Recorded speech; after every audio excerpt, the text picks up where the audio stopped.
Welcome, everybody, to episode 58 of the Worldwide Knicks podcast. After an extended all-star break, we took a couple weeks off, back to talk some more Knicks. Full squad in-house tonight. Omar here with Rafa and Alex. Hope you guys enjoyed 2 weeks of not talking on this podcast about the Knicks, even though it's been a good 2 weeks, right? The teams were doing really well. So how are you guys doing tonight? Yeah, I'm good, Omar. Thanks. I'm just hoping we're not us recording's not the jinx that sends it the other way since we haven't stopped winning ever since we took some time off. So, Yeah, but yeah, it could be the problem. Why bring why even bring that up? That possibility. Why It's speak it negative into energy, right? Yeah, existence? I no good. mean, yeah, I'm drinking today and I'm drinking wine because I'm happy with the Knicks. I'm enjoying the Knicks and you're already You throwing some just shade. I you don't just know. reminded me of that Jalen Brunson, Julius Randle press conference moment, Rafa, where JB was being interviewed and Julius like, "Hey man, you want some wine?" And then he's like, "No, I'm good." And then he just walks away. The vibes are great with this team, it, but let's jump into it. Since we last spoke, the Knicks have won a bunch of games. 8-game winning streak, but 7 in a row since we last recorded. So that's wins against the Nets twice, the Hawks, the Wizards, the Pelicans, the Celtics, and just the other night against the Miami Heat in South Beach. So a lot of winning going on right now, a lot of positivity going on around this team. So, like I said, they've won 8 in a row. So, what would you guys think or say is the most important part of this winning streak as it's been going on? What's been like the biggest factor? I think it's just like the team's so together just now. You can see how much they love playing with each other, and confidence just makes that build more and more. You get on a bit of momentum, you get a few wins together, and you can just see the camaraderie between the players, and even when they're down, down in the game, they can see they've got that belief. They know that they can come back. They don't. The heads never seem to drop. And whether that's just we've got a roster together where the players just click, or whether that comes from the coach. It's hard to tell, but it's just so fantastic to see. And there's really nothing better in sports than when you have a team on a roll and you just feel like you can beat anybody. It's just fantastic. So also staying healthy has been good, even though Brunson's out tonight apparently, but the kind of key pieces like Brunson and Randall have been healthy and rolling. So that could be a decider for tonight. But hopefully they can. I'm assuming Quickley will step in to take out the majority of those minutes. So yeah, let's see how it goes. Well, it's hard not to say Josh Hart. Hmm. Guy never he didn't lose as a Nick, and he seemed to really come. Picking on Alex's point about the team, really, they look like a team. They're playing together, they're having fun while playing together. And Josh Sharp really came in and looks like a guy who's a who's a perfect fit for this team, and doesn't seem bothered coming off the bench. It's which because the both that's the best thing we had since acquiring him was the first unit kept playing well with Brunson and Randall especially. Um, but the second unit, while playing with Josh Hart, improved a lot as well. It took a lot of pressure there, especially defensively from the guys. He's an amazing, huge upgrade from Deuce McBride on both ends of the floor, and especially on offense. It takes the he shares the load with RJ and Quickley, and so it's really an improvement, right? It's a worth first round pick to give up if this is the type of play he will bring to the Knicks and will continue to bring to our team. So ecstatic, the change of fortune with the Knicks after it was a little what we are, what I don't we don't know what Hmm. we are.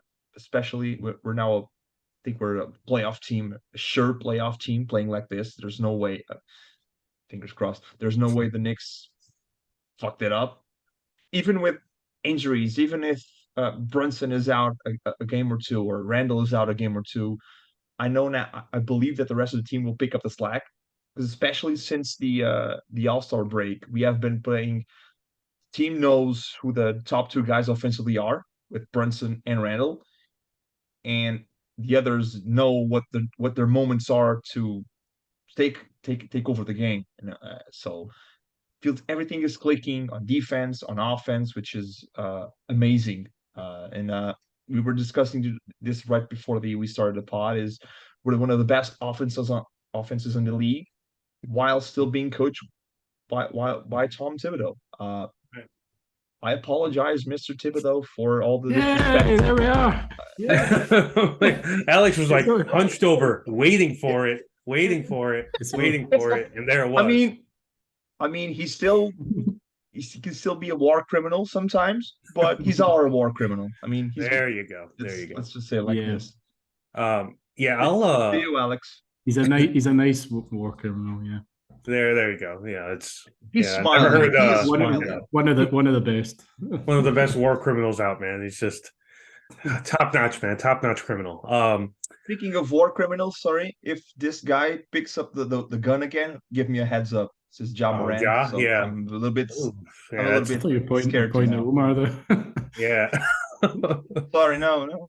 Yeah, this one. Ja Morant. Yeah, you might need to retire the Funko Pop if he might be playing in Taiwan with Dwight Howard pretty soon. So you don't want that.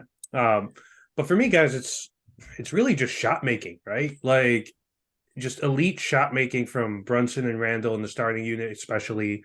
Grimes has been hitting shots. RJ getting more success at the rim as well. And of course, Quickley has just been hitting everything lately. It seems like we almost expect him to score 20 off the bench now, which is crazy. And, Josh Hart is the catalyst there, of course. He's been hitting shots. And that was a funny thing, too, if you guys remember. When the trade was happening, people were like, oh, he's so afraid to take threes now in Portland. He's lost confidence in his shot. Well, he hasn't really seemed to lose any confidence in it as soon as he got to MSG. So he's been a catalyst for the second unit.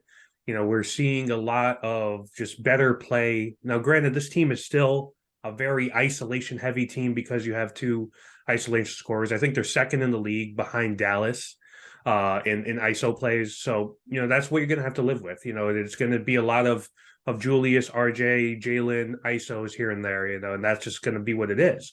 But, it's working right now. They're making shots. They're hitting shots, they're defending well. So you can't really complain when the shots are going in, right?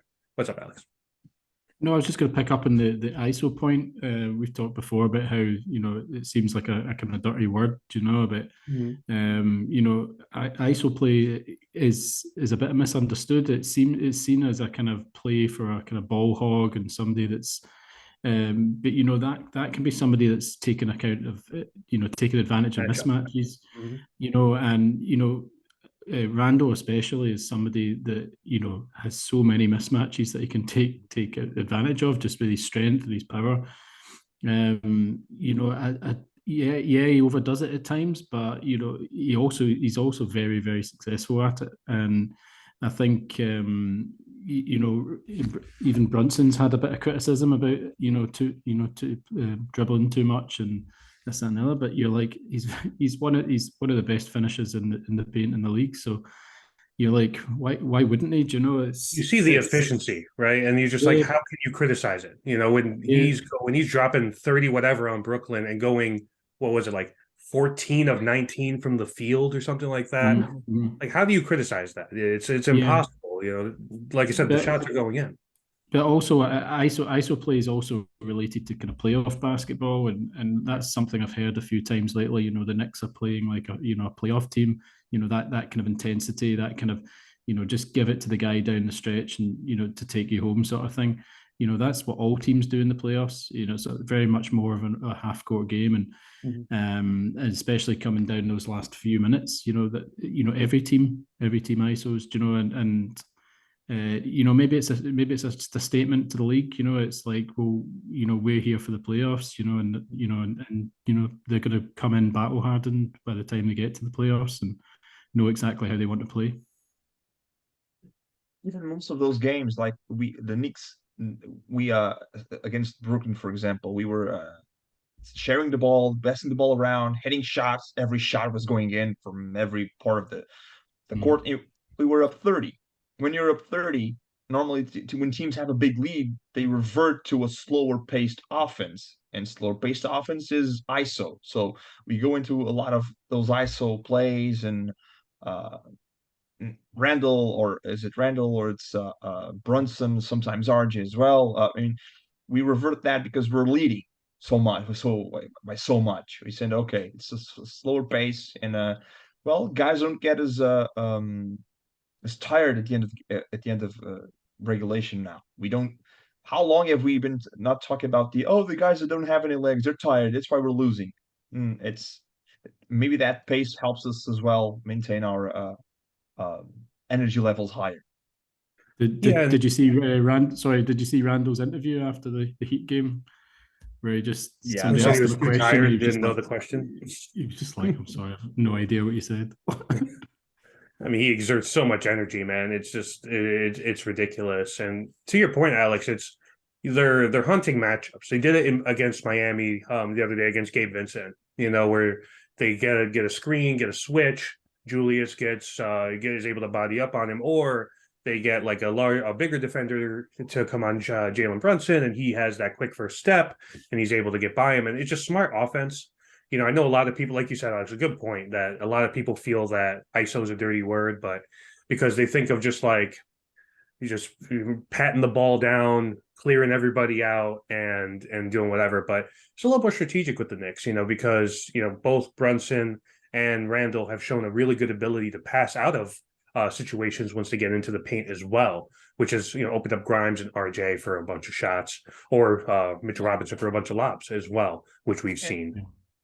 And you mentioned RJ and Grimes. It's the unseen work they do. They normally move around a lot, trying to get those advantages for the ISO, or for Randle, or for Brunson. A lot of screen setting, a lot of moving around, getting defenses a little bit lost. So that's a big part of the thing as well. And the other thing is how the NBA and how goes for assists. I mean, if Randle takes the last shot, there's a 24-second shot clock. If he takes 4 minutes of ISO because he got the ball, the post up and shot, that's an ISO play. That's not an assist. Like, obviously, Immanuel Quickley getting off the backboard to Julius Randle, that should be an assist, but it's not. So it's those kind of things that throw off the metrics a little bit, because there's a lot of Knicks getting the ball around, but it's since the guy is not ready for the shot, he needs to take another step or breathe another defender. It's not an assist; it was an ISO. So it's a little misleading to me sometimes as well. Yeah, that's a good point, Rafa. Now let me ask you guys this: if you wanted to pinpoint like a player that's been most important to this run here, who would it be for you? I mean, yeah. I think the best thing I like to see, and the team gets compared to obviously the one from 2 years ago, because of the kind of run they're making. But a lot of that was basically on Randall's back. He was carrying the whole team. And as we saw in the playoffs, when they shut down Randle, they basically shut down the team. So, but I like the way that either Randle or Brunson or both are bringing it every night. That you have that. If one of them's not playing quite so well, the other one steps up and fills in. So it's a hard one to separate the two of them. To be honest, I think they're almost coming as a pair just now. That I can't remember the last time when they both had a bad game. And one of them's always kind of picking up the slack if the other one's not playing so well. So I just think if we could get RJ just a wee bit more consistent, a wee bit more like his old self, then just having that kind of third option again with the two of them so consistent. I think it's just it's going to be hard to stop. It's having Brunson and Randle at peak of form right now is okay. Oh, Randle had a rough start. Yeah, Brunson is nailing every shot. So okay, we need to. The defense from the other team needs to go tougher on Brunson which opens up Randle and other guys. This Randle to make his shots. I don't know what game was it. Randle was having a good game. Brunson was missing everything he was putting up. RJ was hitting a couple of shots as well, and little by little, Brunson ended up having his shots because okay, Randle is hot. Let's double him. RJ is being able to penetrate and kick it out, so he's doing his job. Okay, so no one's guarding me right here, Jalen Brunson, the supposed the biggest snub on the All Star game. Yeah, I'm here. I can still knock a few down if you give me the space. So he ended up with 30, I think, in that game after starting missing everything. So they will always find their best on offense to get to their levels of 20, at least 20 points per game, which is absolutely amazing. And it's a big part, right? Confidence, the shot is falling, everything is falling for both of them. It's the Julius Randle buzzer beater. I mean, he fumbled the ball. Once the pass from Brunson wasn't ideal, and he still got it. It's confidence. That's yeah. I'm taking this shot. I'm making this shot. There's nothing. No one can stop it. And that's the big thing here with the team is 100% confidence. 100% they're focused every night, and they're building on top of that. So to build on your confidence point, obviously the real answer is, of course, JB and Julius. But I'm gonna throw a little bit of a different one out there too. Really think, we gotta give IQ some credit here. He's really stabilized. Like we were going through this entire season and we're saying, yeah, the starters are doing so good because of Jalen and Randle and RJ and whatever. But there's a little bit of a drop off at some points earlier in the year when the bench would come in. IQ now has solidified himself as a 6th man of the year candidate. Breen was advocating for him. Our friend of the pod, Mario, was talking about MSG propaganda, with that. But I mean, he hits these shots that it seems like when things are slowing down and teams are coming back in, and here comes IQ with a 3 here or a floater there or a good defensive play to really just kind of get the team back locked in, alongside with Josh Hart, obviously. But Quickley has just really been on another level, and he's looked like in this winning streak a starting caliber player who plays off the bench, which is incredible to have. And he's been just lights out, everything you want him to do. A great spell for Brunson, and has played well with Brunson as well in off the ball capacity. So, to me, I think, a lot of credit needs to go to Julius and to Jalen, of course, but a lot of credit as well needs to be going to Immanuel Quickley, which in a lot of these games, he's been the 3rd best player on the team, so you can't say enough about what he's been doing. But some of our early criticism on this pod was to do with these kind of, you lacked a kind of composure, you lacked just that calmness under pressure. And, certainly I always kind of wondered, everybody was so insistent on him becoming a point guard that I was like, I don't really see it. That kind of a point guard in this league to be really successful has to have that kind of composure under pressure. And I think this season he's been like a new player. He's been absolutely fantastic. It's so consistent again, which is something that we criticised him about. But I mean, that comes with age and experience, and he's developed so well. And again, I don't like this kind of obsession with players that have to start. I mean, he's absolutely excelling in his role. And if it's, he's getting the minutes, he's playing crunch time. Why try and change that? Why try and force something that doesn't need to happen? If it's working this well. He's clearly got a great relationship with Hart as well. So the two of them coming off the bench a little bit like he used to have with Rose, that he just seems to click really well with certain players. So and the minutes thing too, Alex, that you were mentioning, he's at 28 minutes a game this year, and some starters in the league play 30, so it's not like he's not getting the opportunities. It just happens to be after 5-6 minutes in the first quarter and he comes in or something. So Well, So like we talked with Obi, the IQ's earned it.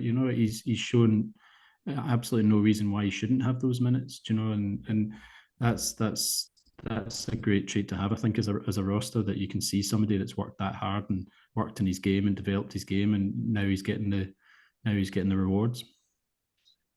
Since we're on this positive note, I would like to. I mean, he might not be the greatest player, but ever since Mitch went down, and now he's obviously coming back, Isaiah Hartenstein yes, yes, looks like a different player. he's looked great. He still Yeah, misses those tip ins like no one else. But his energy, I mean, his energy has been great, and that helps the second unit as well. And to your guys' point about Immanuel Quickley, and when we changed that 9-man rotation and finally said, okay, this guy is out of the rotation, this guy is out, these are the ones moving forward. And even before Josh Hart came in, Quickley's play had been improving. Quickley with the second unit with RJ and Deuce, Obi with Artenstein, they were building on it. They were improving. Some games, not so much, but they were improving. And Josh Hart bringing that stability to the second unit was massive for us, I think. And because now we know what's expected of those players, and IQ coming off the bench, well, just like Josh Hart, I feel like it's the perfect situation for the team. It's because IQ gets to play he's an ISO player as well, somewhat. Not as heavy, but he's an ISO player. And playing with the second unit, he can still get his share. You can still get him going. Because IQ's the type of guy, if he doesn't get his shot going, he's not making anything. It's like he's shooting bricks. And yeah, he needs rhythm shooter. that Yeah. level. Yeah, he needs that rhythm. And since he gets to play with the second unit, get a feel of his offense. When the starters come back in, at least Brunson and Randle come back in playing with Quickley, Quickley's already warmed up to play. Quickley's a guy who I feel needs his shot to be going in, to be helpful or more helpful, not like Josh Hart. Josh Hart's not making a single point. He doesn't care. He's playing defense. He's up 30 diving for loose balls and getting out of the field to get get the ball. That's his type of player. And so I think it's the perfect situation right there for everyone. Yeah, it's you look at it, it's just kind of like Josh Hart's like that sort of player that Knicks fans just love, that just all out energy, aggressive type defender. It's a reason why they loved Oakley in the 90s, and Mason, those type of guys who just get after it defensively and, put the body on the line. But I do want to shift into one thing real quick here is, so now I think you mentioned this earlier, Rafa, how the solidified playoff position right now, pretty locked in as of now into the 5 seed, might tempt Cleveland for the 4 seed when it's all said and done, which is an interesting storyline that's developing because, what if it's a first round matchup between the Cavs and the Knicks? The team who got Donovan Mitchell, the team who didn't get him, that whole thing that ESPN is going to go crazy with. But if this team gets to the playoffs, that's how PTSD driven I am. It's still a if, not a win. But if they get to the playoffs, what's the ceiling of this team? Is it still kind of like a first round exit, or do you guys think that maybe they could surprise a team? No, they could definitely get out the first round. Well, first of all, I just want to make sure they get there. I mean, Yeah, right. Miami are a constant worry. Just from their experience, and they've got some, obviously Bam and Jimmy are fantastic players, and they've got some real experience. They've got an amazing coach, obviously, and just have that kind of confidence that they could make a run. As much as we clown in the Nets, the Nets are picking up here and there as well. They're a bit inconsistent at the moment. They're absolutely smashing the Hornets at the minute, but the Hornets. I can't see them long term towards the end of the season staying up there. I mean, I'm sure they'll stay in a playing position, but I think certainly the 6th seed is looking pretty set at the moment. There's nothing wrong, obviously, with pushing on and trying to overtake the Cavs. I mean, there's been a lot of talk about, what about that first round series against the Cavs, the Donovan Mitchell and the things. So that could be pretty tasty. But I like the matchup with them. It could certainly nothing to fear there. And I feel the same about the Sixers as well. I don't fear the Sixers at all. They've got a long history of bottling it in the playoffs.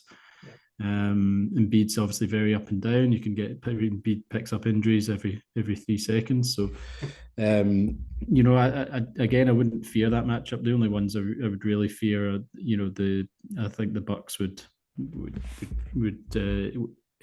be a huge test for us, but the Celtics as well. I know we've obviously had success over the Celtics recently, but a playoff 7-game series is a different beast. So. I think that would be a wee bit too far for us as well. But yeah, certainly that first round matchup I think could be really interesting. So certainly make a bit more of a game of it than 2 years ago. So yeah, that's where I'm at. Even I think we can be a second round team. We can be a second round, maybe if everything aligns perfectly, squeak into the conference final. I think it's a bigger stretch, but even if we fell in the first round, it's I think we were going to go down swinging. I think I said it before. This team would go down swinging in the first round. I don't think anyone wants to pick right now to pick the Knicks as their opponent. I know we're 9-1 or less 10, and still a few games, 20-ish games to go in the season. A lot can happen until then, but the way the Knicks play and the aggressiveness we have, it's always our thing. It's not a team you want to face in the first round. Kind of like the Toronto Raptors, the style of play. That's not a team you want to face right from the get-go in the playoffs. And against your point, I would prefer to get the Cavs and get all that Donovan Mitchell thing, and instead of the Sixers, just because the Sixers have James Harden and Joel Embiid. And it's not, I'm not afraid because they're the massive players that they are, but it's not because of that. It's playoffs, stars, foul merchant stars. It has the whole potential to be a foul fest and be a thing because those stars are more valued moving forward than the Knicks stars. It's a bit complication there for me. I think we could match up well against them. We can match up well against any team, even against the Bucks. Obviously, the Bucks are the team to beat here. The Celtics as well, but more the Bucks, and Giannis would go. Giannis is what's that phrase? You can only try to contain him. Yeah, There's no need to. No, you can't stop him. You can't stop him. You can try to slow him back, and you could be a tough matchup for both teams. But looking at the playoff series, I mean, I'm pretty sure. I know it's crazy, but as a Knicks fan, I think my Knicks are going to the playoffs. Surely, it's like the Nets are the now. I think they're going to fall into a play-in spot. The Heat are really streaky right now. They win some, they lose a few in a row. It's a mess. The Hawks are another complete mess. And then there's the Raptors in 9th, the Wizards in 10th, the Pacers 11th, and the Bulls in 12th. I mean, the Bulls are 3-7 the last games. They're so streaky, these teams in the East.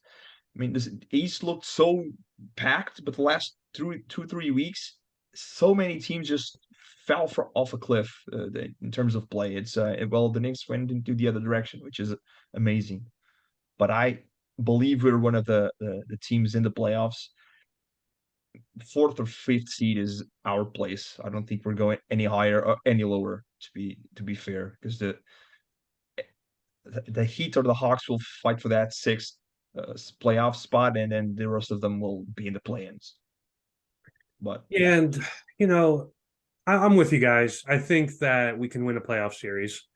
I think back to 2 years ago, right, when we're entering the series against the Hawks, and feel like at the time we were all pretty confident. We thought that we had beaten them during the regular season, and course, they keyed in on Julius. We didn't have Mitchell Robinson. It was the whole thing. But this year, it feels, I think we've said this throughout the year, guys, this feels a lot more sustainable. You have two scoring options now and a third in RJ as well, and another viable option and Quickley off the bench. You've tightened up the rotation. You're not relying on heavy minutes from Derrick Rose. You don't have the albatross that is Elfrid Payton at the starting point guard spot.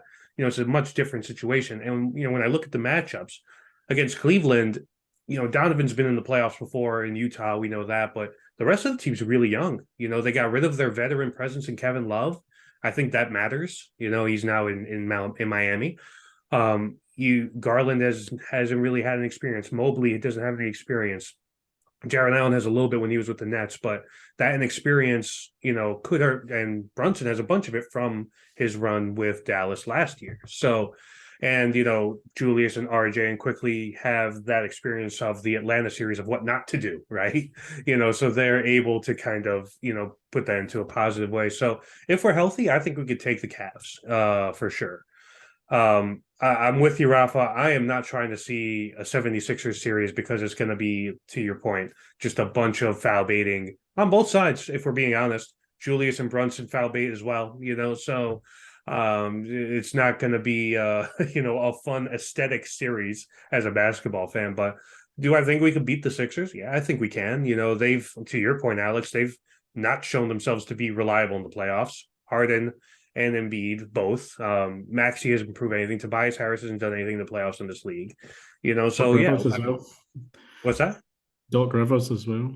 Yeah. I mean, as the one title, of course. But there's that reputation that he has now, right? He had that at the Clippers, Yeah. Where he just can't. Yeah, he just can't figure it out. And I think that. Go ahead. Go ahead. Finish up. Sorry. No, good. I'm good. No, I'm just. The thing that sums up this Knicks thing is 2 years ago, we said it a bunch of times. We are overachieving. We didn't belong here, so be grateful. Mm-hmm. It doesn't feel like we're overachieving being in the 50s. Yeah, bit. It doesn't feel like that one bit. So I think we are exactly where we belong. Obviously, the beginning of the season, we didn't think we would be this good, especially because we didn't think that Julius Randle can be even better than he was 2 years ago. That's the main focus right here. And no one expected Jalen Brunson to be this good. Mm-hmm. Oh, he's an improvement. Yes, but not this type of improvement. So we quickly transformed into being a team that is where it belongs. We're a playoff team right now, not overachieving. So we'll see what happens, of course. And you mentioned it just now. A big part of that was Julius Randle's play, potential, another All-NBA berth, maybe. He got another All-Star. I don't think it's out of the realm of possibility. I want to talk a little bit about the game winner he had against the Heat the other night, which was of so much satisfaction to me as somebody who grew up watching all those Heat Knicks series in the late 90s with Sprewell and Houston and Ewing. So that was beautiful to see on Miami's home floor that they had to rename because their sponsor went out of business. And I just love dumping on the Heat. I can't stand them, So I know we've kind of talked about this offline about the team, the rival that we kind of hate the most, and for me, it's always been Miami. So it was nice to see that. But just kind of recapping how that happened, you were talking about earlier, Rafa. Jalen kind of throws kind of a bad pass to Julius. He gathers it. Butler's all over him, and he almost loses it again. Gets it back, sidestep. Step back three over Tyler Hero, splash, 1 second left on that, and they couldn't get a play off, and game over. So a great moment. It's always great to see a shot like that. You harken back to the RJ shot last year, and shots that have happened throughout Knicks history.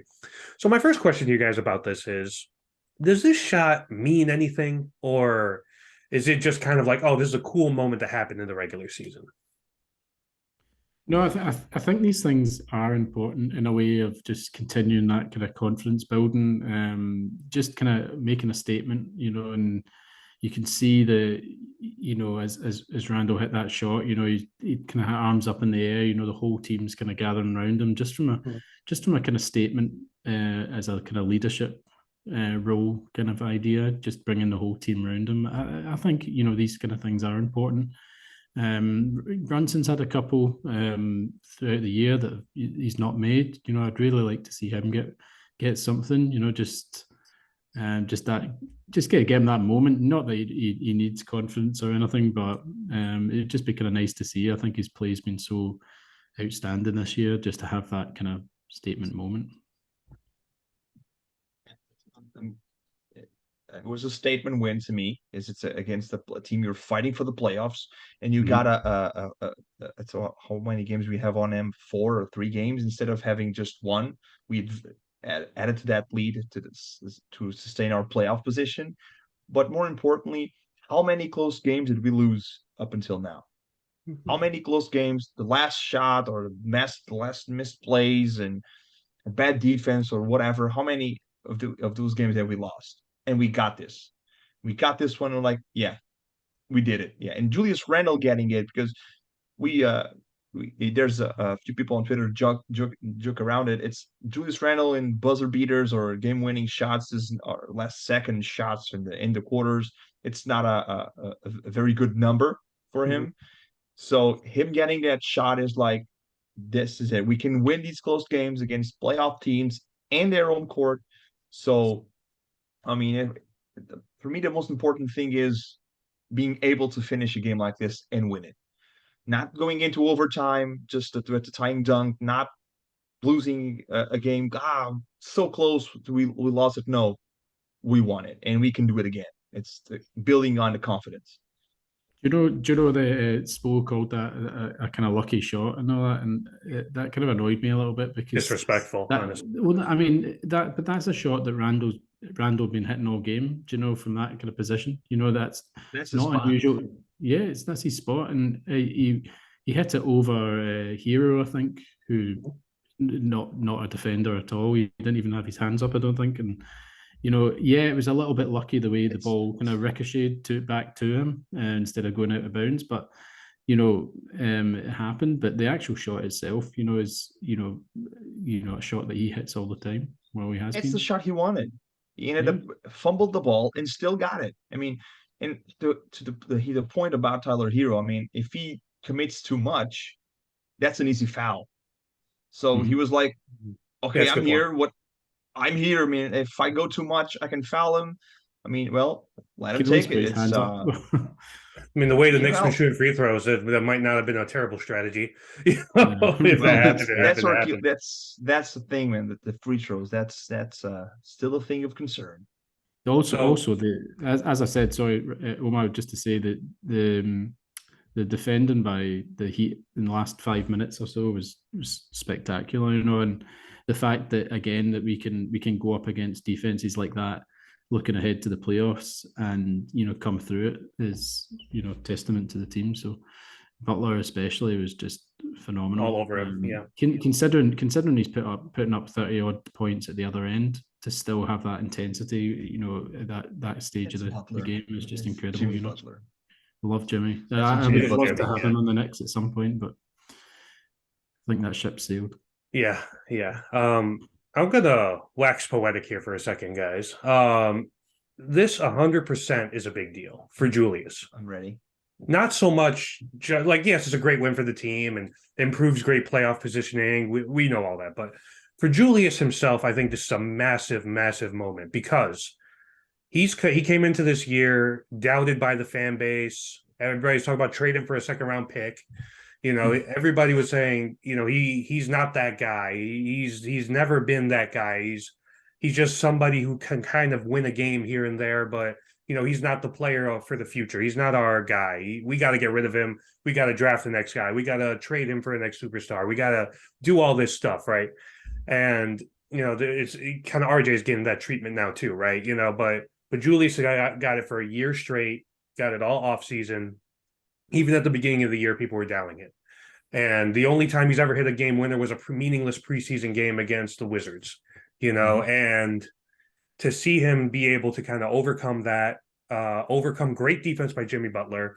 And, I don't know what much more Tyler Hero could have done, maybe put his hands up, but, it was great defense by the Heat overall, to recover and him recovering the ball and the pass before it was classic, emblematic of Julius, I think.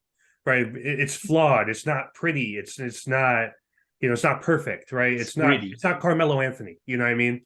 But it's, he's the guy who's been here for 3 years now. He's put in the work. He's a 2-time All-Star as a Knick, and he's showing, and it showed him that yes, you can make this shot. Yes, you can lead this team to victory against a real good team, not against a tanking team like the Pistons or the Magic or whatever, or the Rockets. Like, this is a team who is trying to win games. This is a team who wants to get into the playoffs, who's in win now mode with Jimmy Butler and Bam. So I was really happy for him. I was happy to see, obviously you guys know Julius is my favorite Knick, but I was happy to see him make the shot, to take the shot and have his team trust him. Like, you could have easily manufactured that play to get it to Brunson and let Brunson make the decision, even though Randle had 40 already. But they didn't. They trusted Julius, and they put the ball into Julius's hands, and he delivered. And he showed them that they can trust him. And I think that builds up the confidence, to your point, Rafa, that when he's in that moment in the playoffs, that he'll feel empowered to take that shot again and hopefully make that shot again, right?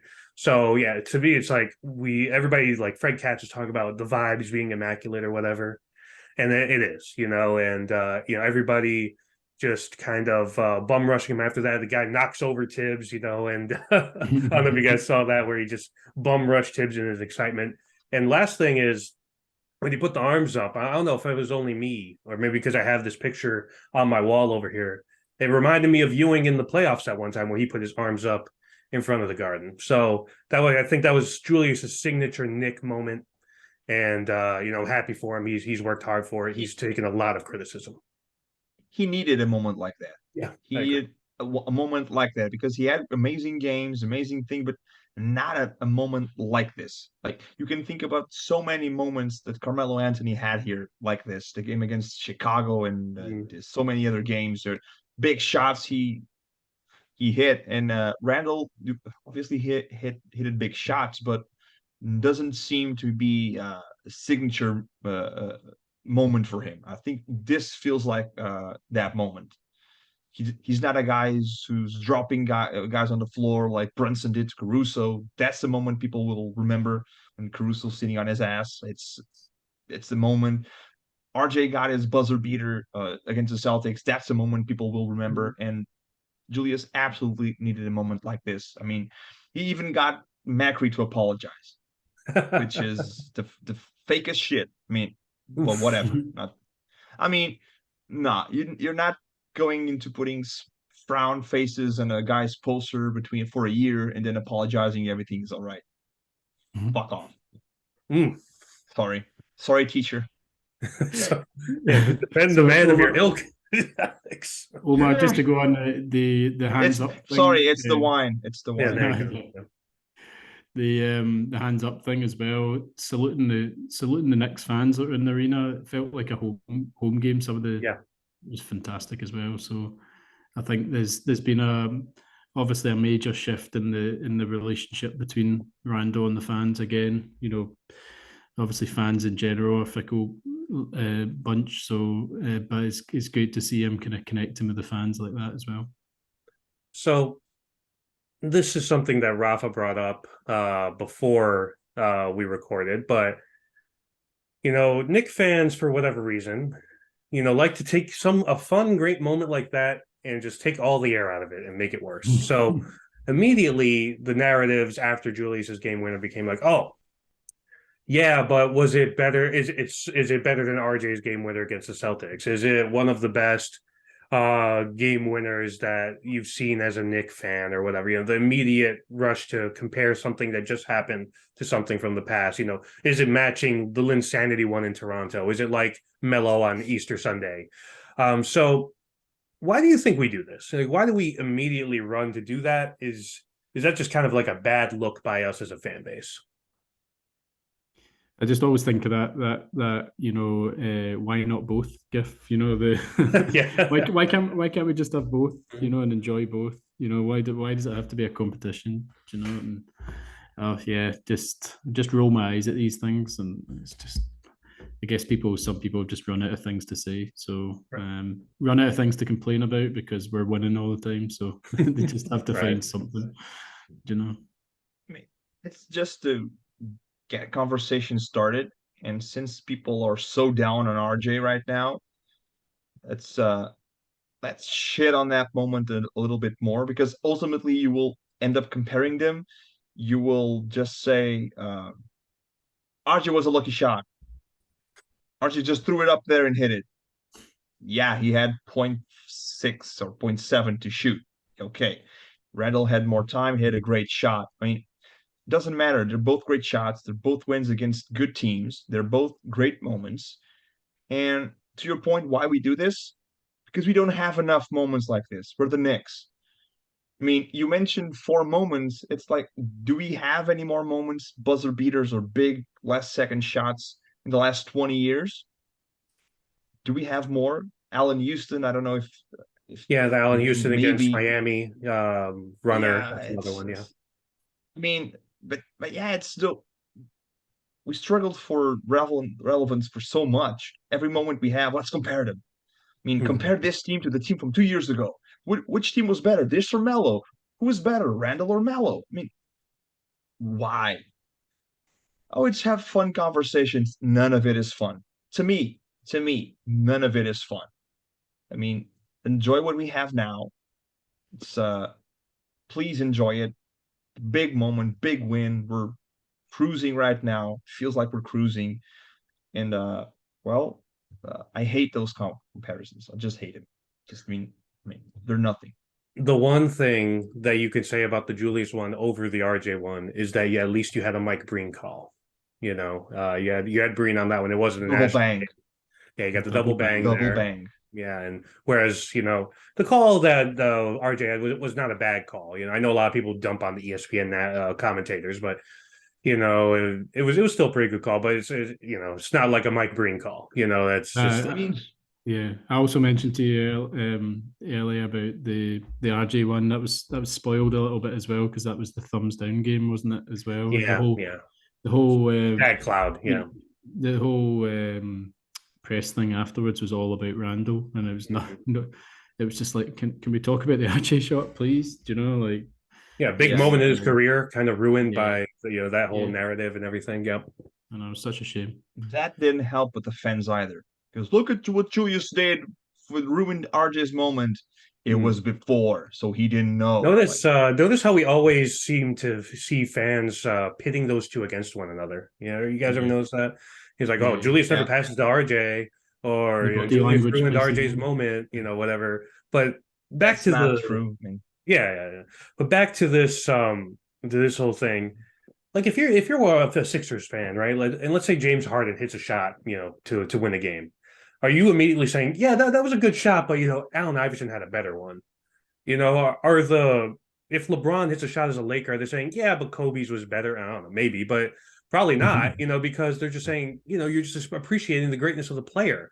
Like if Dame hits a shot, are they saying, yeah, but I remember when Clyde Drexler hit a better shot? Like no one fucking cares. It's like you won the game. That's all that fucking matters, and that's what kills me about it is like, and you mentioned it already, Rafa, like the whole like, oh, let's start comparing Julius to Carmelo, and it's like, well, that's just not fair, because his tenure's not even done yet. Like, can we at least let it all play out and enjoy the moment, enjoy this good team? And, to what you guys have both said, it's just not much going on. So let's talk about something, right? Yeah.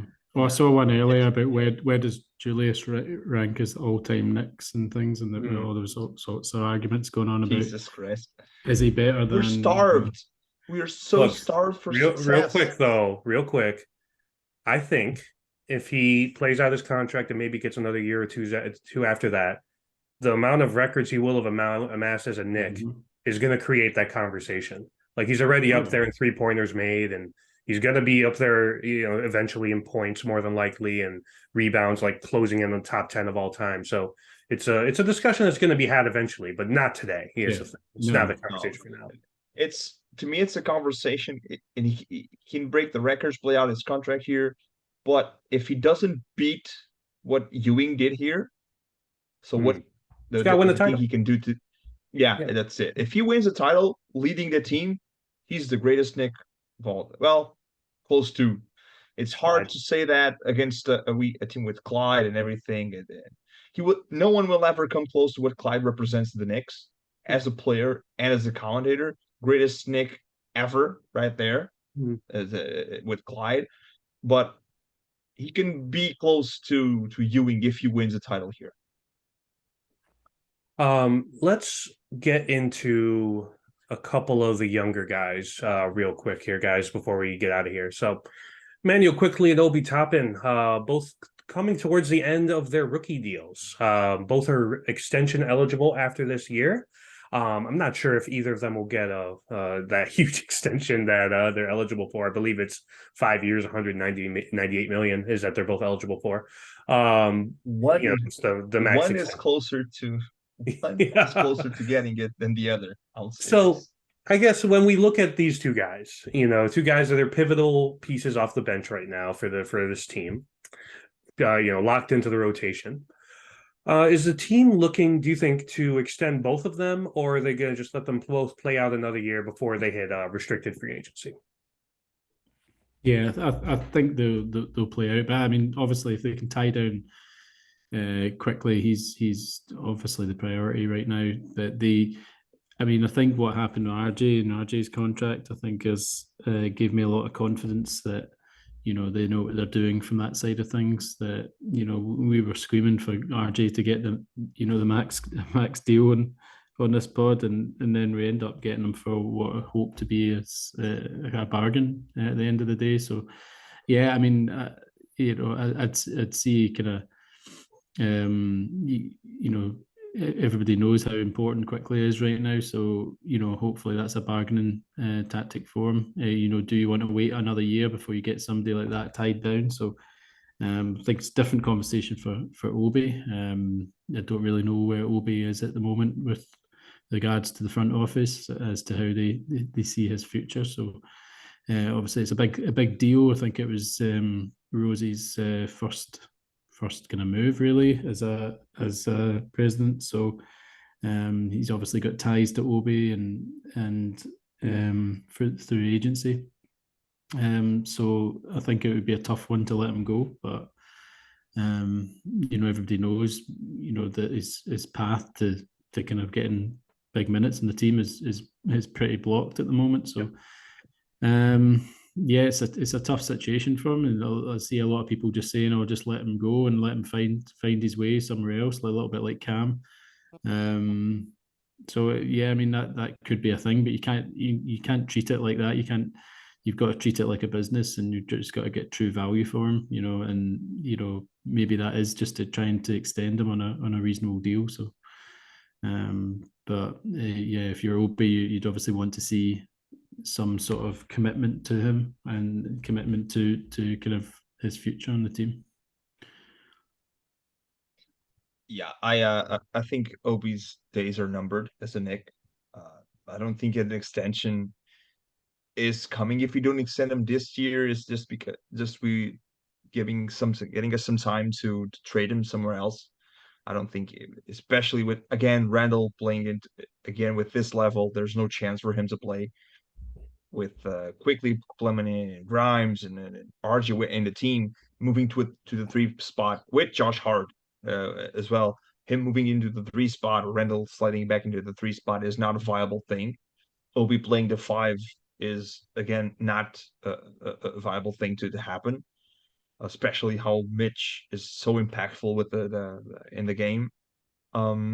Quickley, tell you what, I'm a little bit concerned with Quickley in the sense of how can we keep him and not paying too much, because there has been a lot of talk about the teams wanting to trade for Quickley, seeing how available he is, and so if if he feels he can get, I know he looks like he is having the time of his life with the Knicks, but I don't know if when it comes to contract negotiations with money, I don't know how long he wants to sign while getting less money.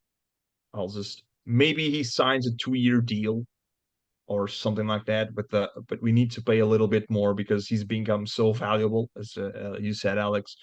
He's becoming so valuable, and um, well, the league notices it. When you were in the race for the six-man spot, well, other teams notice that. It's not just Knicks fans like, yes, growth. Well, other teams like a contender sees, hey, there's some potential there for leading our second unit, even start a few games for us. So again, I mean, I don't know how Quickley is personally. He seems like a very chill, cool guy. I think he looks very content with being with the Knicks right now.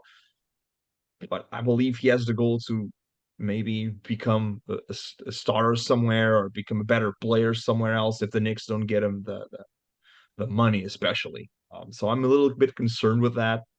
Um, if another team can lure him, especially if tampering is only a second round pick, I would give multiple second round picks for Immanuel Quickley if I want to get him or something like that. I mean, I think it's a tough situation for us to be in right now with Immanuel Quickley. It is rising value, I'm looking not so at much with him. this. I'm looking at this, guys, from a perspective. If I'm Obi, there is no way in hell I've signed any sort of extension with the Knicks because, regardless of being from New York and liking being playing on the team, like he's got to look out for his future, right? He already entered the league a little bit older, so by the time his rookie deal's up, he's already going to be, into his mid-20s, and at the end of the day, if Julius Randle keeps on dropping 40 point performances and playing well, you're not going to get more than those 12 to 15 minutes a night. And if you really want an opportunity, then you gotta go elsewhere. And I think we could see him being traded at the deadline next year because it'll be contract year, and he'll be entering restricted free agency. And maybe a team goes and rents him, see what they got, and hopes maybe they like him and tries to make him an offer, and they'll retain the matching rights because he's restricted. So that's the path I see for Obi. Quickley, to your point, Ralph, it's a little bit more delicate. I saw Ian Begley from SNY saying that the team is already kind of planning to make an offer to him this summer, based on what he's seen and what he's heard. And I have no doubt in my mind they want to retain him. The question becomes, of course, if there's a team out there that says, "Hey, look, we need a new point guard, and we think this guy can be it. Let's go ahead and extend him an offer." But I think the Knicks will probably want to retain him a little bit with more haste than they did with somebody like Mitch, just because they see incredible value in him as like an insurance policy to Brunson, and as a dynamic scorer for them off the bench. And again, like we talked about earlier, he's getting a bunch of minutes now. So it's really just about having the title of a starter, right? And does Immanuel want that? I don't know. I really do think he's happy here. I think he likes his role. He loves his teammates. He has a really good, usage rate, and he's allowed to get his numbers. Again, he might end up being sixth man of the year. I don't think there's much. I can understand the allure of saying, "Oh, this team." Like, let's say James Harden wants out of Philly, and they want to sign him as their point guard to play with Tyrese Maxey and reunite them or something like that, right? I could see the allure if you're him, but if he really thinks that he likes this foundation and what this team is doing, likes playing with Brunson, likes playing with Randall and Barrett, then I'm hoping he stays. But I think that's their prime priority right now, right? It has to be is retaining him as far as the in-house stuff. Obviously you're probably gonna shed Derrick Rose this offseason and try and shed Fournier potentially at some point here, but outside of that, your priority should be retaining Quickley. And Hart. Oh yeah, and Hart isn't Hart a player option? Yeah, he has it's- player option. Yeah, so if he picks up that player option, if he wants to stay here, I mean, if he doesn't want more money, why wouldn't Unless he But declines and they already have a deal worked out type thing, which is a I think possibility. that's supposedly Yeah. the rumor. I think that yeah, he's gonna opt out of that to get a longer deal. Or even can we make I don't know if the Fournier's money and I mean, Fournier is getting what, 20 something million. I don't think that's enough to cover the two, what the two want, what the Hart and Quickley might want. Derrick Rose is 12, so that 30 might do it, but it's well, it's streaky, I think. I mean, It all depends on what not Hart a wants, nice right? spot. Yeah, it depends what Hart wants, and I think he likes it here. I think I want to say encourage him to take a discount, but I think that if it's given $1 million or $2 million here or there from another team, he might just opt to stay here. And I hope he stays because again, we talked about it a bunch. He's a amazing glue guy, still undefeated. With Josh Hart on the floor. So that's I'm really hoping they retain him. Really hoping they retain Quickley. Finally rid yourself of the bad moves from a couple years ago with Fournier and Rose, and move on with these newer deals that are going to be better for the team. And but Grimes will also be a situation as well for next year. They can sign that's Grimes. What do we want to do with Grimes? It's Might the be issue when you cheaper draft deal. well, man. When you draft, like the Warriors have this problem, not saying we're the Warriors, Oh. but I'm just, because they've drafted so many good players. It's hard to, you have to, like, the reason they traded Wiseman was because their luxury tax was about to be insane. And I do think Dolan would dip into tax if this team showed that it could get to like a conference final, because you could argue the ends justify the means in playoff ticket sales, and but we'll see there. We'll see when we cross that bridge when we get there. But let's get into some game predictions. So as we're recording now, I believe the Knicks just about to tip off against the Celtics. So we have tonight at Boston, then against Charlotte at home, then lighting the beam in Sacramento, and on Saturday night a visit to LA for the Clippers. So Alex, what you got this week? What do you think? Well, I don't think we're going to go 4-0. I'm sorry. I think the streak is going to come to an end. I think I'm going to go for 2-2. I think just without Brunson tonight, I think we're going to drop that one. Kings are still playing great. Clippers, as we've talked many times, so up and down. The Hornets are absolutely dreadful right now. I mean, obviously they've No not LaMelo, he's out for the year. No LaMelo, obviously no Bridges. Somebody else is missing as well. Can't think right now. But yeah, they've currently got 8 points in the third quarter, with 3 minutes to go. So they get 49 points in total. They're just absolutely, and that's against the Nets as well. So yeah, top defense, man. Yeah, that's true. Yeah, that's true. They got defenders, guys. Let's not front. They've got they've got the second best defender in center in New York as well. So yeah, I'm going to go 2-2. I think we're going to drop another one somewhere. But I'll go. We'll beat the Hornets and beat the Clippers, but we'll finish up 2-2. Yeah, I was thinking about 2-2 as well. Tonight's game, I mean, we've beaten Boston the last few games twice. The last 2 games we beat them, so they want to get this win back. And with Brunson out, I think it's unless Randle goes for 60. I mean, I don't know if we can win this one. But they have a big RJ game tonight, Rafa. What do you mean? Chat about the coach being fired as well. Did you see that? Like a lot of Celtics fans want the coach fired. Which yeah, they're second place in the East.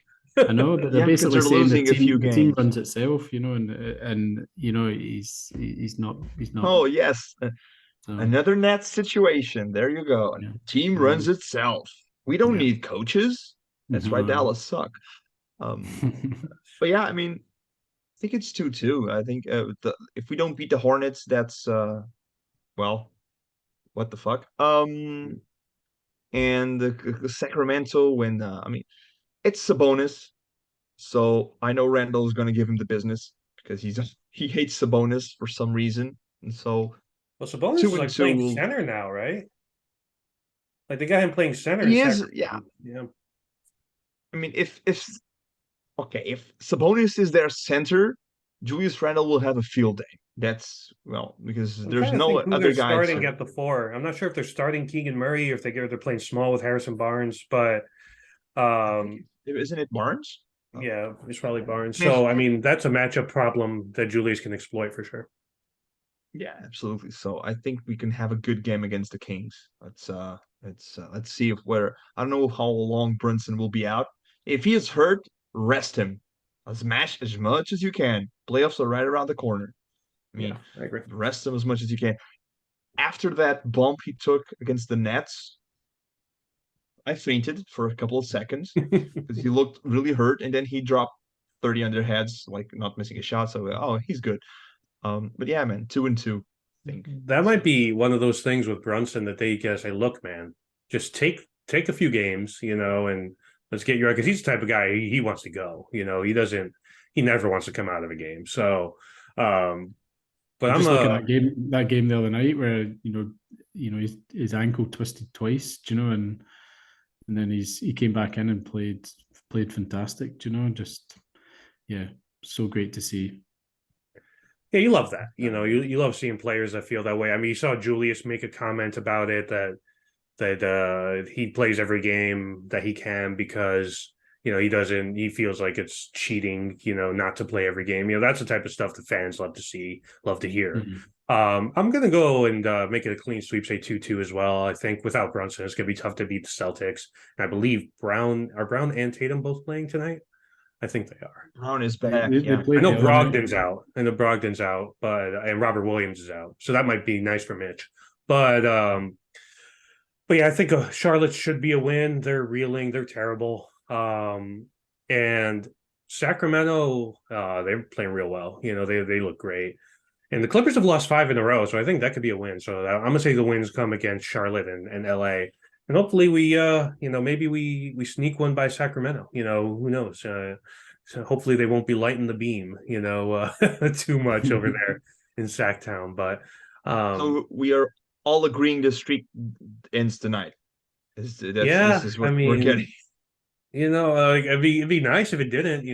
Not to sound negative, and they by far the longest winning streak in the NBA. The second most is like 3 by a couple of teams in the West. So it's streaks are due to end. But one thing to point though, I don't know if you guys saw this. The last time a Knicks team had 2 8-game winning streaks in the same year was 50 years ago, 1973, under Red Holtzman when they what won happened at the end of that season, Nomar? Yeah, that was a championship season, Alex. So No, not saying we're not saying that's history repeating itself. Bring in the comparisons, man. Bring in the comparisons, man. Come on. Hey, I'm just stating the fact, Rafa. That's the last time it happened. Okay, don't shoot the messenger. But all right, so that is going to wrap us up for this week's episode of the podcast. Thank you everybody for tuning in. Make sure to follow us on Twitter at WW Knicks Podcast, where Rafa does a lot of heavy lifting, engaging with all of you great Knicks fans out there. Also, make sure to subscribe to the podcast on YouTube, Spotify, Apple Podcasts, and wherever you get your podcasts. So it's Omar, Alex, and Rafa signing out. Worldwide Knicks. See you guys next week.